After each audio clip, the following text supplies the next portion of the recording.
દરવાજો ખુલ્લો કેમ છે? મેં તો બરાબર બંધ કર્યો તો.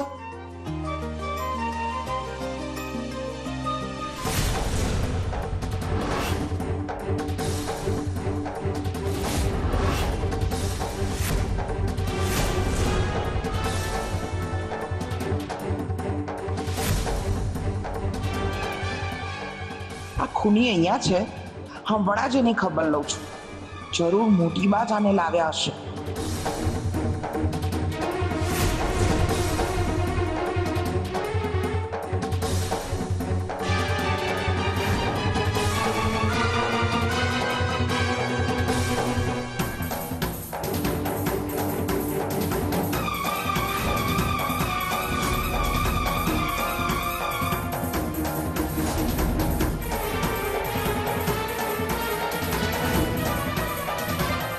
હલો, સરગમ અહીંયા જ છે. તમે હમણાં ને હમણાં આવો અને અરેસ્ટ કરી લો. મેં દરવાજો બહારથી લોક કરી દીધો છે.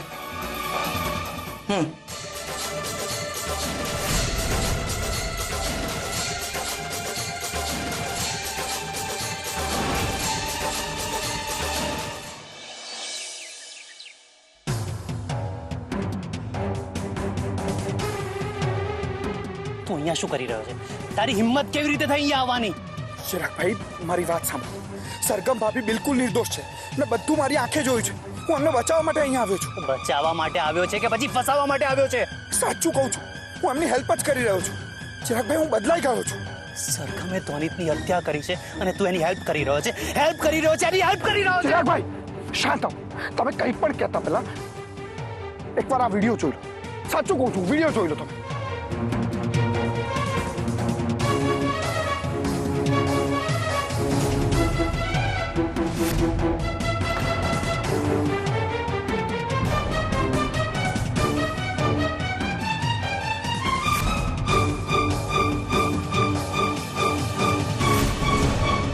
સાચું કહું છું ચિરાગભાઈ, સરગમ ભાભી બિલકુલ નિર્દોષ છે.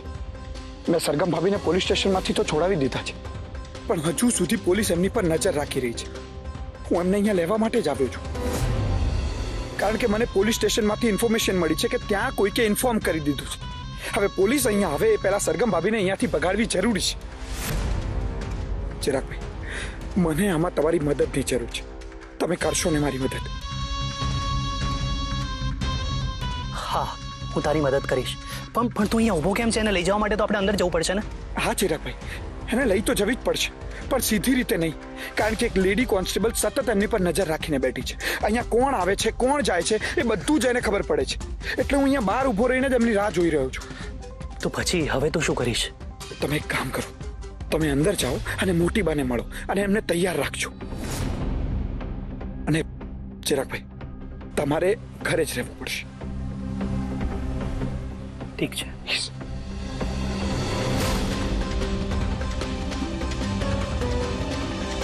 મોટી બા, મોટી બા, મોટી બા, બહુ મોટો પ્રોબ્લેમ થઈ ગયો છે. શું થયું? સરગમને લેવા માટે પોલીસ આવી રહી છે. કોઈએ ઇન્ફોર્મેશન આપી દીધી કે સરગમ અહીંયા છે. શું?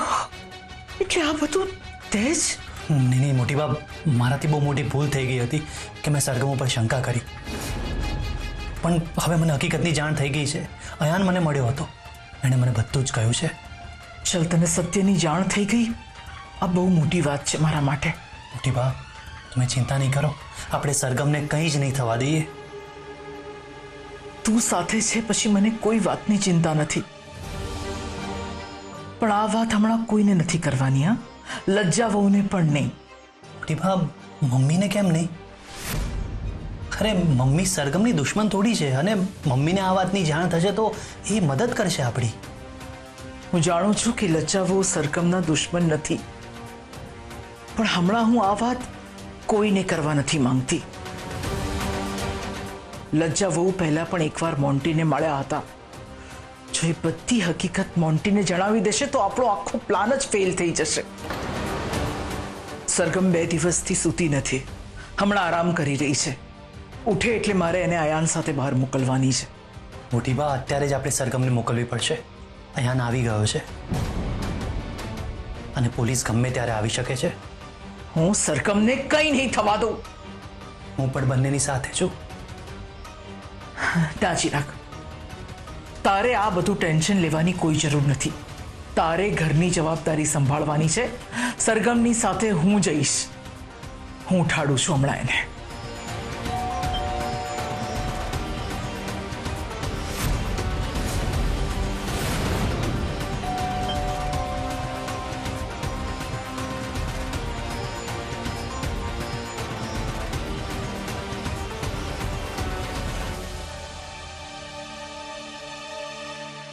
અરે અરે ક્યાં અરે મેડમ ક્યાં જઈ રહ્યા છો તમે?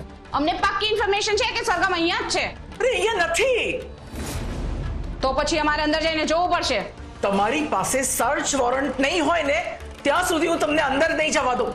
અમને તમારા ઘરના સદસ્યએ જ કહ્યું છે કે સરગમ અહીંયા જ છે.